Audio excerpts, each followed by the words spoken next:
Thanks for joining today, everyone. This is Tom here at CivicSolar, and just want to let you know we're going to get started in a couple minutes. We're just going to allow a little bit more time for people to log in. In the meantime, I just wanted to point your attention, we do have a number of handouts included in today's webinar. So to kind of aid you along in your learning as we go through today's presentation, encourage you to click on the links below and yeah, let us know if you have any questions on those as well. So we'll get started in a couple minutes here. Thanks.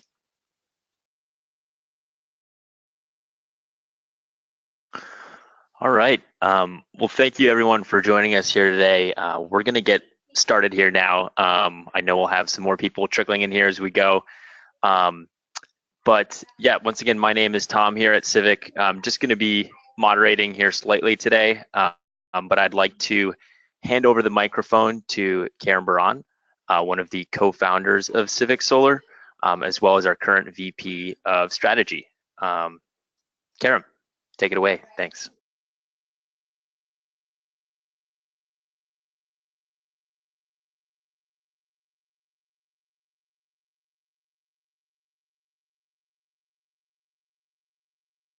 Hosting.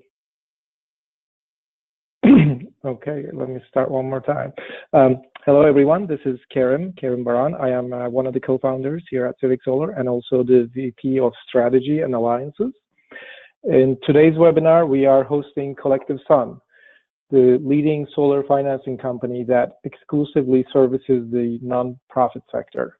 We have enjoyed a growing relationship with CollectiveSun and witnessed their achievements over the past years. During this time, we came to realize what a critical role they play in expanding solar, mainly because they unlock a whole new segment of the market, the nonprofit segment. Solar for nonprofits has long been an underserved segment of the market due to the fact that nonprofits are not naturally able to take advantage of the 30% federal ITC normally available to residential and commercial solar customers. And most nonprofits going solar have had to contend with the traditional third-party owned 20-year lease and PPA solutions, which we all know is not necessarily the best solution for most solar customers. In today's webinar, Todd Bluchel, a VP of Sales, Marketing, and Business Development, and Lee Barkin, a founder and Chief Community Officer at CollectiveSun, will not only talk about CollectiveSun's innovative solar financing solutions, they will also share with you some tips and tricks of the trade as they pertain to the positioning, selling, and marketing solar to nonprofits in your local markets. With that, I pass the microphone to Todd. Hello. All right, can you hear me? Everyone there? Great. So hello, and thank you, Karen, for that kind introduction. Great. So I'd also like to quickly thank any of the solar installers or the nonprofits who are joining us today. So the title of today's webinar is How CollectiveSun Helps Nonprofits Get Solar. And my hope is that by the end of this webinar, any of the solar installers listening will realize there's a wonderful opportunity to benefit from the nonprofit sector.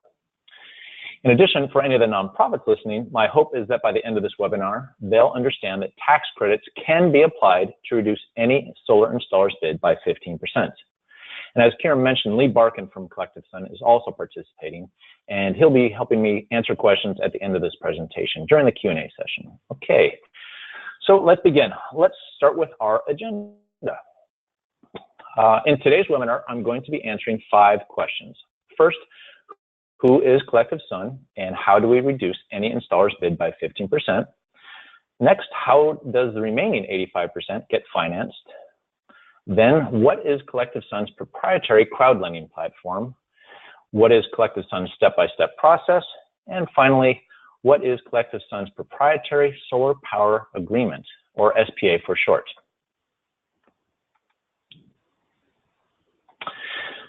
So, who is CollectiveSun? Well, CollectiveSun is the only company that exclusively helps nonprofits fund solar projects nationwide. Our team of experts understands the financing challenges faced by nonprofits better than anyone else, and our proprietary funding models were designed to minimize time and effort while guaranteeing the least expensive funding options available. Please know that throughout this webinar, whenever I mention nonprofits, I'm referring to any tax-exempt organization, including all faith-based organizations, schools, hospitals, animal shelters, HOAs, municipalities, etc. Now, having worked exclusively with nonprofits since 2011, we've learned nonprofits basically need three things to get solar. First, nonprofits need a process that's simple and user-friendly. Second, nonprofits need a way to take advantage of the tax credits. And third, nonprofits need options to fund the remaining 85%, after CollectiveSun has applied tax credits to reduce the installer's bid by 15%. So how does CollectiveSun reduce any installer's bid by 15%? Well, CollectiveSun's unique financing platform is not only user-friendly and simple, but it's guaranteed to be the least expensive funding option available, because no matter what solar installer the nonprofit wants to use, CollectiveSun can apply tax credits to reduce any installer's bid by 15%. CollectiveSun's only prerequisite is that projects need to be at least 50 kW in size. Let's quickly look at one example. Let's say an installer created a bid for a church. The full cash purchase price is $500,000. But by working with CollectiveSun, the nonprofit gets to reduce the price by 15%. So they only have to pay $425,000 for the same system, which saves the nonprofit $75,000. The nonprofit pays the $425,000 directly to the installer following construction milestone payments, with CollectiveSun paying the installer the remaining 15%, or $75,000, which allows the installer to receive the full cash purchase price of $500,000. Another way to look at it is CollectiveSun is buying the solar system, and because we are a for-profit business, we're able to take advantage of the full 30% ITC tax credits, but we share half of those with the nonprofit, which is where the 15% reduction comes from.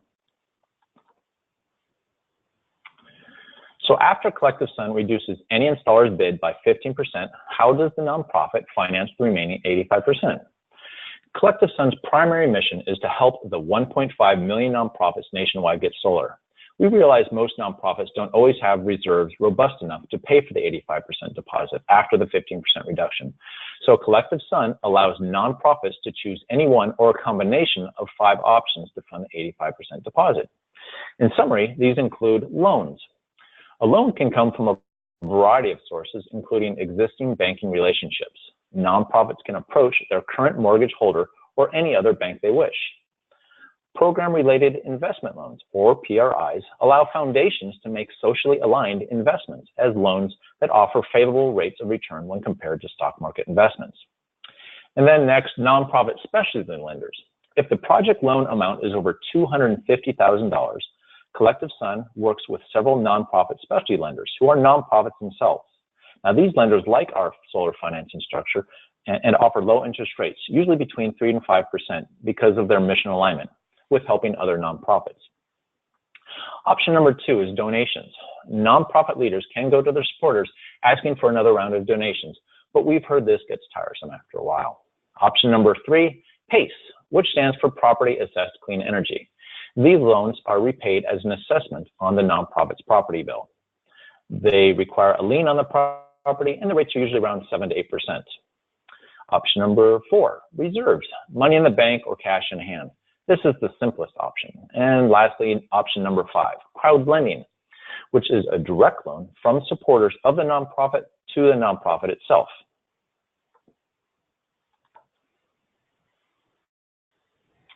Which brings us to question number 3. What is CollectiveSun's proprietary crowd lending platform? Well, you may have heard the term crowdfunding before, but that's just a fancy word for donations, whereby supporters are asked to give money in support of a cause. But crowdfunding donations are not returned to their supporters. Crowd lending campaigns, on the other hand, allow nonprofit leaders to offer an investment opportunity to their supporters, an investment that does pay principal back with interest. Now, these interest rates can be whatever the nonprofit wants them to be, between 0 and 8%, and likewise with terms. Our basic goal is to adjust the interest rate and term so the nonprofit is paying less each month as a loan repayment than they are currently paying to the utility company. Now, let's look at one quick example on this as well. Let's say the nonprofit is paying the utility company $50,000 a year for energy. Our goal is to swap out these never-ending utility payments with loan repayments that are less than what the nonprofit is currently paying. In this instance, we would adjust the interest rate and the term so the loan repayments would be around $45,000 a year instead of $50,000, which offers an instant savings of $5,000 per year. Now, the best part is once the loan is paid off, there are no payments. The nonprofit is basically enjoying free energy. But if the nonprofit didn't get solar, not only are they going to continue paying $50,000 year after year after year, but when the utility rates increase, so too will their utility bills.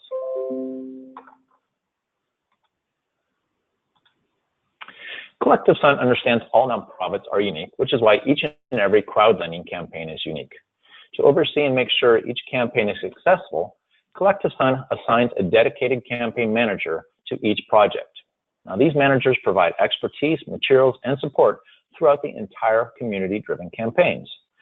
CollectiveSun respects nonprofits' confidential contact lists, so our managers create customized emails content for the nonprofits to control and send out to their stakeholders directly.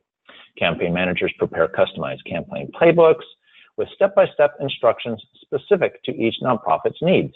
They meet weekly with the nonprofit to review progress and to provide ongoing tips, tools, and support. A lot of work goes into making sure each and every crowdlending campaign is a success, which is why CollectiveSun has a 100% success rate funding projects with our crowdlending campaign so far. Question number 4. What is CollectiveSun's step-by-step process?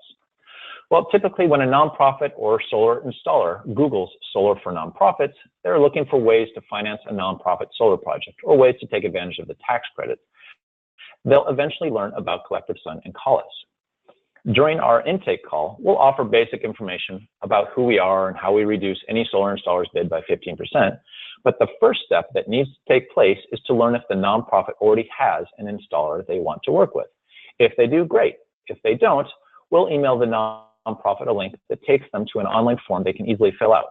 Now, this form grants them access to our our partnership with EnergySage, which allows nonprofits to learn about reputable installers in their area who offer free bids the nonprofit can choose from. Likewise, if the solar installer is already working with the nonprofit, they can contact CollectiveSun and we'll email them a link to create our solar power agreement, which can be forwarded on to the nonprofit. And I'll talk more about what the SPA is in a couple minutes. But it's important to mention, CollectiveSun does not accept any kickbacks or receive any referral fees for helping nonprofits find installers or for helping nonprofits learn about financing options. After the nonprofit has chosen the installer they want to work with, and after the nonprofit has read, signed, and emailed the SPA back to CollectiveSun, we'll perform several activities prior to countersigning the SPA, including a third-party engineering review of the system and a basic review of the financial records of the nonprofit. After the nonprofit signs the SPA, they must notify CollectiveSun that they have the 85% deposit. Now, only after CollectiveSun receives notification that the nonprofit has the 85%, will CollectiveSun countersign the SPA and the EPC agreements and work to secure the nonprofit's position in our tax investment schedule. After the nonprofit has secured its position in the tax investment schedule, a project review takes place. And once approved, a notice to proceed, an NTP, is issued to the installer so construction can begin. The nonprofit pays the installer the first 85% based on construction milestone payments, with CollectiveSun paying the last 15% to the installer after the system is commissioned after PTO. A typical timeline for after SPA is signed is for the nonprofit 30 days.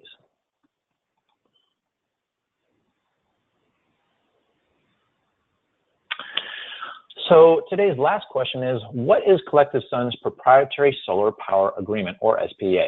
Well, about a year ago, CollectiveSun saw the writing on the wall with regards to the new tax laws and the potential demise of the PPAs, more specifically the prepaid PPAs. CollectiveSun created another industry first. We created the solar power agreement, and CollectiveSun is the only company offering them to nonprofits. Excuse me. An SPA is an agreement between CollectiveSun and a nonprofit.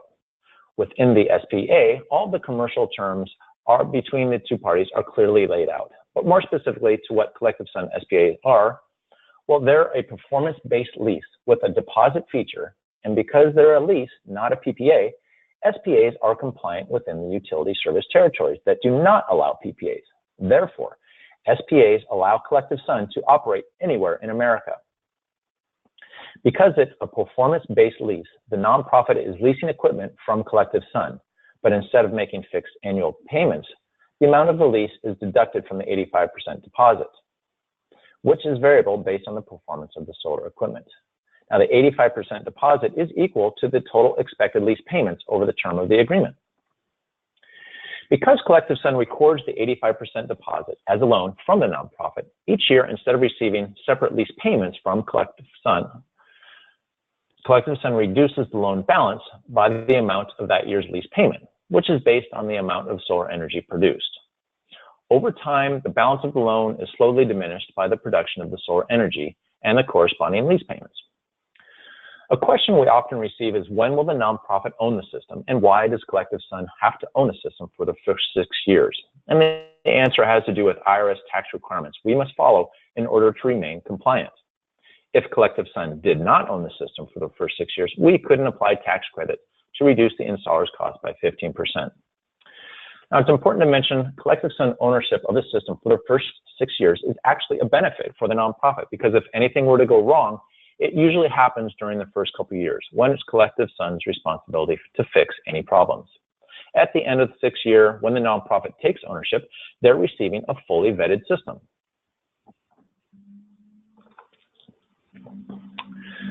Now, in this slide, I'm going to offer a couple quick suggestions I believe can help any installer generate more revenue, and by doing so, help the nonprofit sector. Most install websites that I've seen offer only commercial or residential tabs. But one simple and inexpensive way to create a new marketing tier and a new revenue stream is to add a nonprofit tab populated with information specific to the nonprofit sector. Then anytime a nonprofit in your area Googles solar for nonprofits, the SEO language within the nonprofit tab will direct them to your website.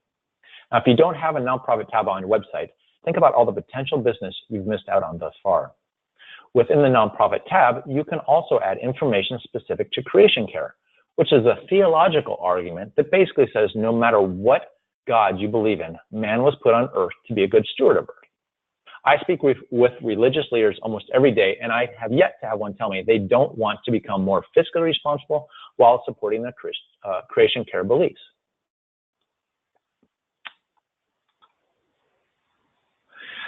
I realize I've offered a lot of information in a short manner, but I did so because I wanted to give time for the Q&A session. So I've populated a Q&A slide with some bullet points from the presentation in hopes of offering a couple talking points. Kiram, are you still there? Have we received any questions so far? Yes, I am here, Todd, and thank you very much for your presentation. We do have some questions. The first one is coming from Tom Ferraro in regards to South Carolina market. The question is, can you also monetize South Carolina state 25% income tax credit? And Lee, if you are online with us, can you please chime in? Thanks, Karen. Yeah, there's a variety of state-based benefits and incentives that are in existence, but we monetize strictly federal tax benefits. And not the income tax credits, but the federal one. Correct. Just the federal tax benefits. Right.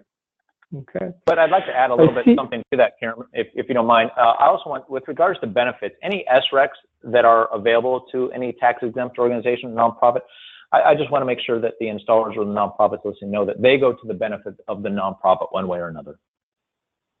Right. The tax equity in this case is not benefiting from the SRECs. CollectiveSun assigns those to the benefit of the host organization, in this case being the nonprofit. Correct.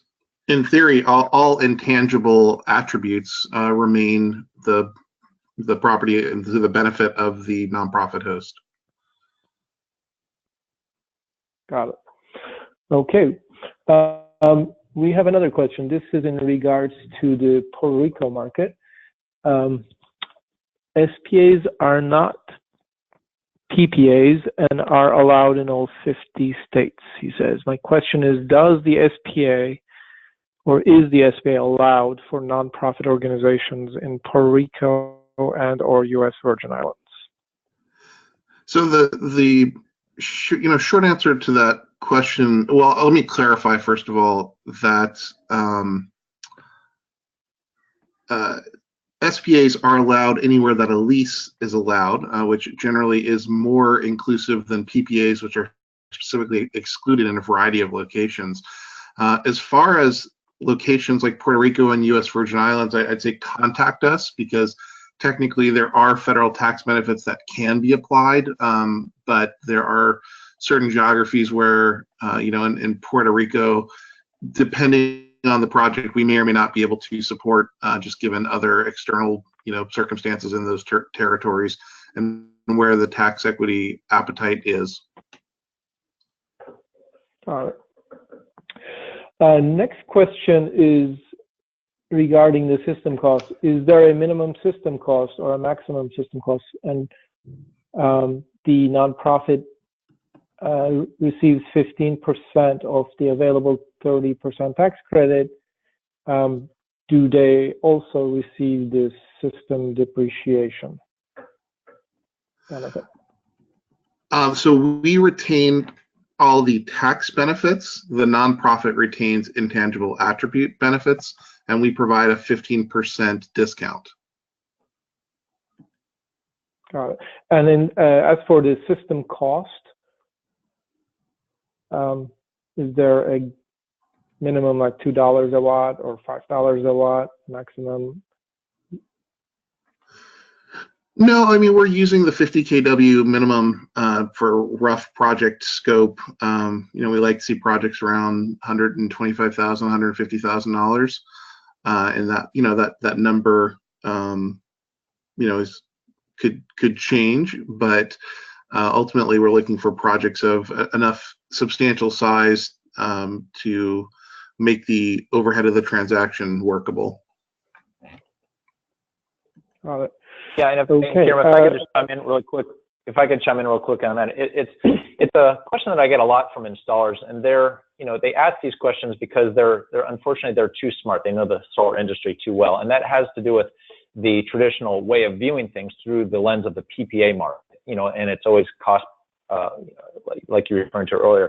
Our view and the way we look at it is from system size. So, frankly, whatever the installer's prices are for the system, as long as it's over 50 kW, we're just going to be reducing that one price by the 15%. So, like I said earlier, our only benchmark is that the system has to be at least 50 kW, of which we can reduce by 15%. Yeah. Another depreciation-related question. Tax changes have shortened the depreciation schedule to 100% received in the first year. Most states follow the federal depreciation schedule. Since the tax credits are all taken in year one, does the IRS still require a 6-year ownership? We did not really get into the 6-year details here, but many of the CivicSolar customers that I've talked to about CollectiveSun are aware of that. So I guess the question is, does the IRS still require the 6 years to match the tax credit stream? Yeah, I'd say contact us offline if you want to get into sort of some of the detailed tax issues, but the short answer is 5 years is the recapture period for Section 48. So it would be, in all cases, a minimum of 5 years, and we use 6 years for some other purposes we can talk about offline. Right. One question regarding the geographies this solution applies to. Question says, are you considering or currently operating in foreign markets, especially with your crowd lending solution, such as the Caribbean or Latin America? Yeah, certainly crowd lending can work, really anywhere, but the tax credits are only available for projects in the U.S. Got it. If there is a utility rebate, it usually goes to the owner of the system. So is that going to CollectiveSun directly? No, and any benefits that can possibly accrue through like a utility rebate or other incentive programs, depending on the rules of that program, we will channel to the host nonprofit. So for example, if we can assign that rebate directly to the nonprofit, we will. If for some reason it has to go to CollectiveSun, then we will in some way find a way to transfer that value back to the nonprofit in one form or another on a case-by-case basis. Another question that is asking is, can you assume or purchase a project that is under contract or recently completed with effective PPA in place?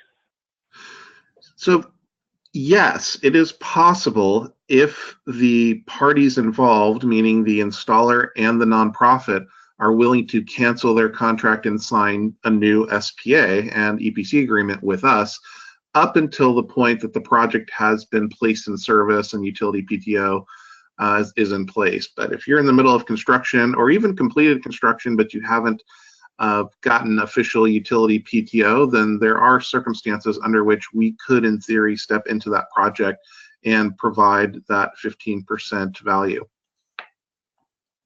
All right. Another question about the crowd lending aspect of CollectiveSun.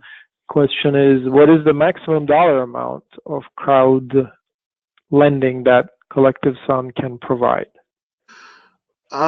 Depending on the securities exemption we use, it's typically about $1 million, but if you have projects that are larger than that, there's other securities exemptions that we could talk about and work through. I'd probably say an upper limit would be around 50 million for one of the exemptions.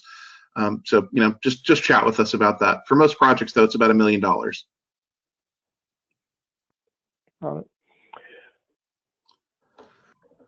Okay, I'm reading a couple more questions here. Did you say?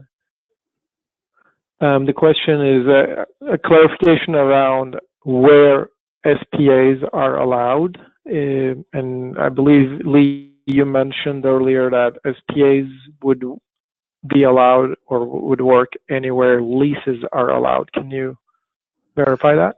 Correct. There's utility territories that don't allow power purchase agreements, but they do allow leases.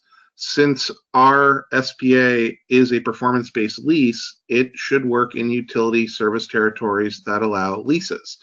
Now, you know, every utility service territory and state makes their own rules, so we're going to want to walk through and validate with that specific jurisdiction. But as a general rule, if leases are allowed, then SPAs should also be accepted. All right. We're gonna dive a little deeper into the technical aspects of your product, Lee, right here. There's a couple of questions. I'll shoot them off together, so maybe you can give them more.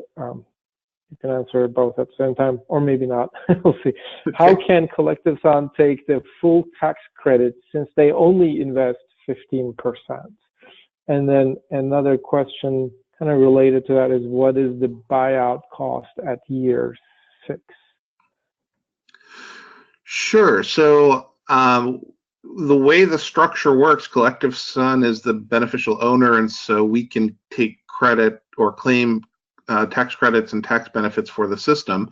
That's independent of what, you know, the investment portion is.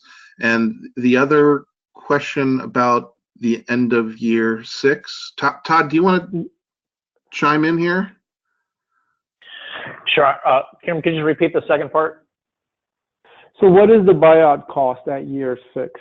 No, we did not really get into the details of the buyout option after year 6, but perhaps it would be beneficial to go over that. Yeah. Well, that's another benefit between our SPA and the PPA. There is no buyout, quote unquote, buyout at the end. There's no fair. We basically we transfer ownership to the nonprofit with no purchase. There's no cost involved. It's basically a wash. I'll be more than happy to go into detail, but it's kind of long-winded to do on this format. But the simple answer is we give the nonprofit, we transfer ownership to the nonprofit at no cost. Whereas with a traditional PPA, they do have buyout at the end. Traditional PPAs also have, you know, escalators in their clauses. We don't have escalators. There's a lot of difference between what the traditional PPAs and the SPAs. And there's probably a separate what one pager we can share with you on that topic. I will only add to Todd's comment that we are fully compliant with the IRS requirements around how that transfer occurs. But it is intended to be a no cost transfer at the end of year 6. And 2 more quick questions. Are ground mount systems applicable? Is there a max size for the array you finance? No, there's no maximum size that we've met so far. And ground mounts are fine. Yeah. Yep. Sorry, go ahead, Kim. No. Does your SPA business model require the use of net metering? In certain states, most of the utilities require the customer to own and operate the solar system to be eligible for net metering. Yeah, not necessarily. It's kind of a case-by-case basis. I don't think you'd have to use net metering in order for you don't have to be net metered for the SPA to be applicable, but the economics of solar have to make sense independently. If you don't have net metering, that can be a challenge. Is there any solution for under 50 kW size?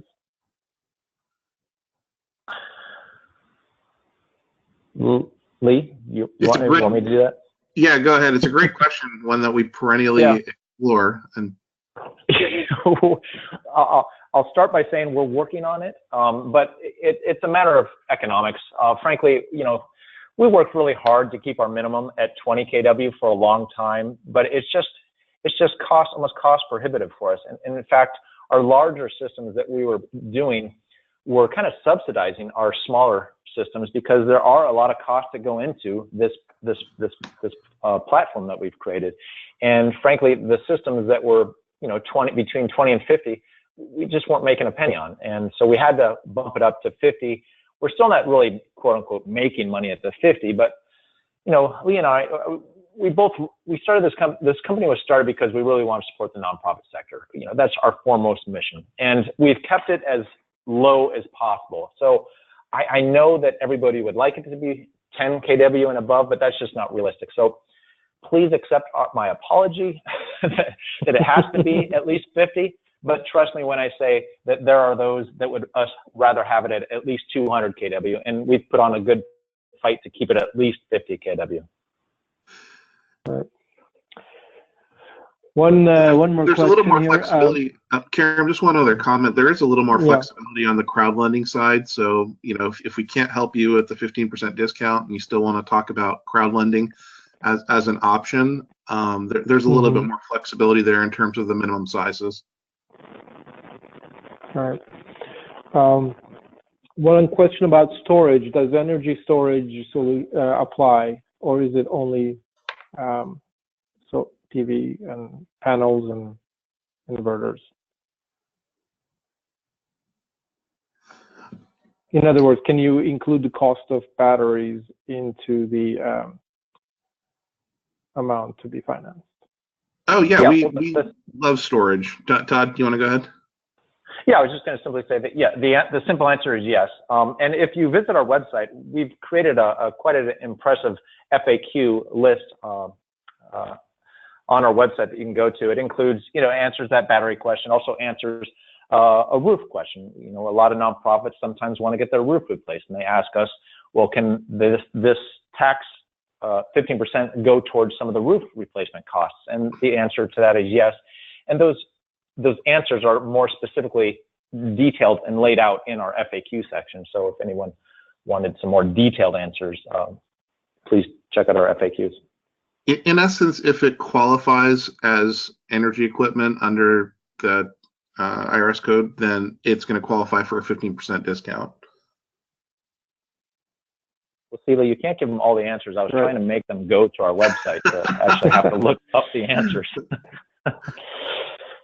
How long does a typical project take from a process point of view to secure a SPA?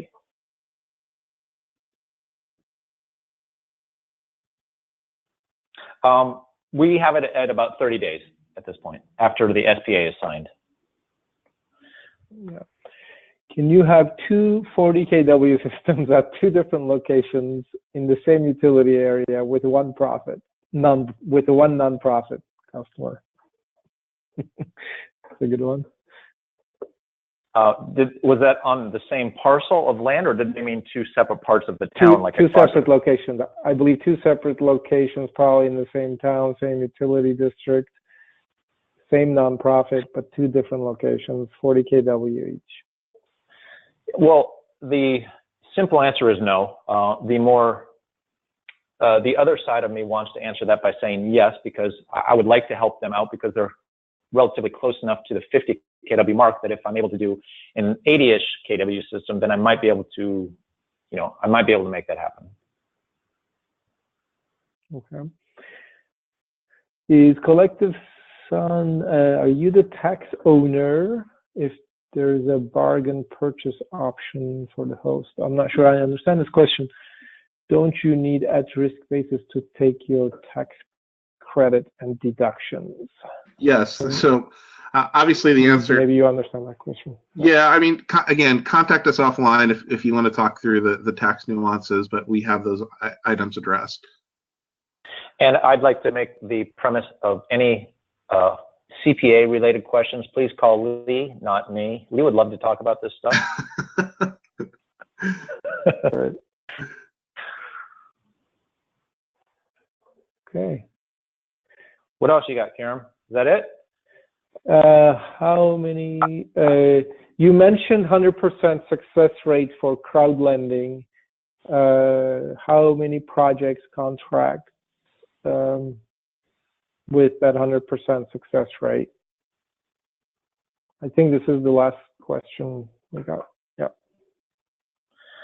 How many are we up to now, Lee? Well,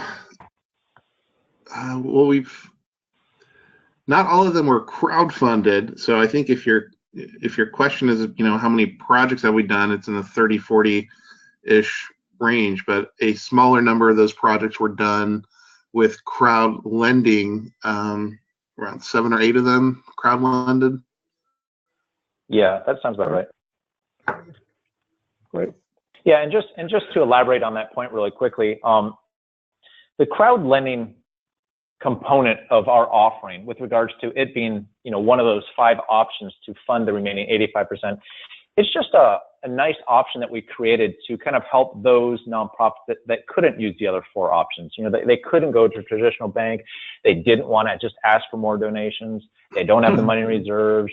PACE wasn't an option. So it was kind of limiting for a nonprofit, right? If they couldn't pass the muster with the bank, what are they going to do? So the crowd lending option allows them to go to their supporters and basically give them an investment opportunity. And look at it from a consumer's point of view. If you attend a church or any nonprofit, you support them. If that nonprofit leader comes to you and say, hey, I want to put solar on my roof. It's going to cost $200,000.